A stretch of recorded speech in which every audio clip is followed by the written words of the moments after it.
সম্মানিত দর্শক ও শ্রোতা, আমাদেরকে অনেকেই বলেন, "হুজুর, আমি আস্তাগফিরুল্লাহ তো অনেক পড়ছি, কিন্তু আমার কোনো উন্নতি হচ্ছে না।"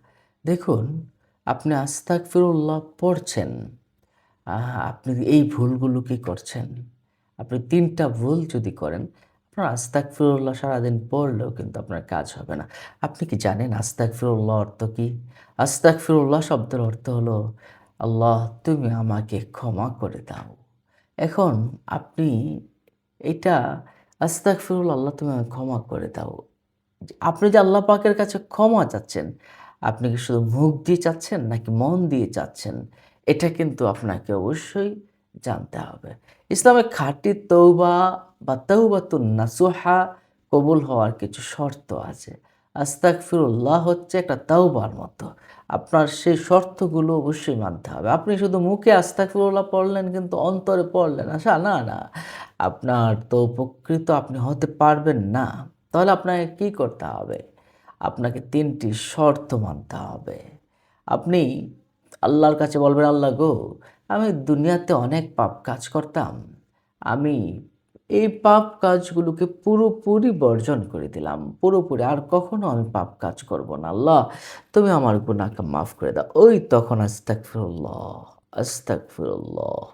আপনার আপনার ভালোবাসার সাগরে ঢেউ উঠতে হবে। আল্লাহ পাকের তখন দয়ার সাগরে ঢেউ লাগবে আপনার জন্য। যে লোকটা তো পুরোপুরি পাপ কাজটা ছেড়ে দিয়েছে। তাহলে আমি কেন তাকে ক্ষমা করছি না?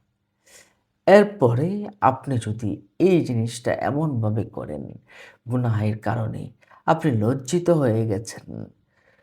গুনাহের কারণে আপনি অনুতপ্ত হয়ে গেছেন। আল্লাহ! আমি অনেক বেশি অনুতপ্ত। আমি কি করে তোমার সামনে হাজির হব? আমি অনেক অনুতপ্ত হয়েছি, আমি লজ্জিত হয়েছি। তুমি যদি আমাকে ক্ষমা না করো, আমি তোমার সামনে হাজির হতে পারব না।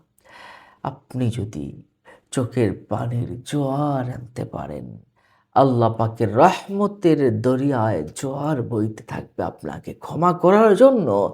তখনই আল্লাহ পাক আপনাকে ক্ষমা করে দিবেন। সুবহানাল্লাহ, সুবহানাল্লাহ।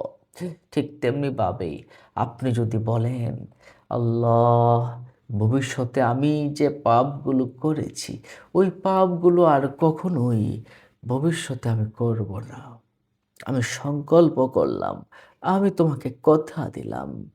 আল্লাহ পাক রব্বুল আলামিনের কাছে যদি ভবিষ্যতের ব্যাপারে এমনভাবে কথা দিতে পারেন, আল্লাহ পাক রব্বুল আলামিনও আপনাকে ভবিষ্যতের জন্য আপনার আশাগুলো, ভবিষ্যতে আপনার সৌন্দর্যগুলো, আপনার সম্পদ আপনাকে আল্লাহ পাক বাড়িয়ে দিতে পারেন। সম্মানিত দর্শক ও শ্রোতা, ঠিক এমনভাবে যদি আপনি শর্তগুলো মেনে আস্তাগফিরুল্লাহ, আস্তাগফিরুল্লাহ পাঠ করতে পারেন, তাহলেই কেবলমাত্র আপনার এটা কবুল হবে ইনশাআল্লাহ। তাহলে আজকে যারা এই পর্যন্ত যারা না জেনে না বুঝে করেছেন, তারা আজকে হয়তো বুঝে আপনারা এই আমলটা করতে পারবেন। তাহলে আপনার আশাগুলো আপনি যে আশা করবেন, সেই আশাগুলো হয়তো আপনার পূরণ হবে। আর আস্তাগফিরুল্লাহর যে কি পাওয়ার, কি ফজিলত আপনারা সবাই হয়তো জানেন। আপনার ইজ্জত, সম্মান, রিজিক, দুনিয়াবি সমস্ত ভালো কিছুই হয়তো আল্লাহ পাক রব্বুল আলামিন আপনাকে দান করবেন। আল্লাহ আপনাকে, আমাকে, সবাইকে ভালো রাখুন। আসসালামু আলাইকুম ওয়া রাহমাতুল্লাহ। অন্য সবাইকে জানাতে শেয়ার করে দিন।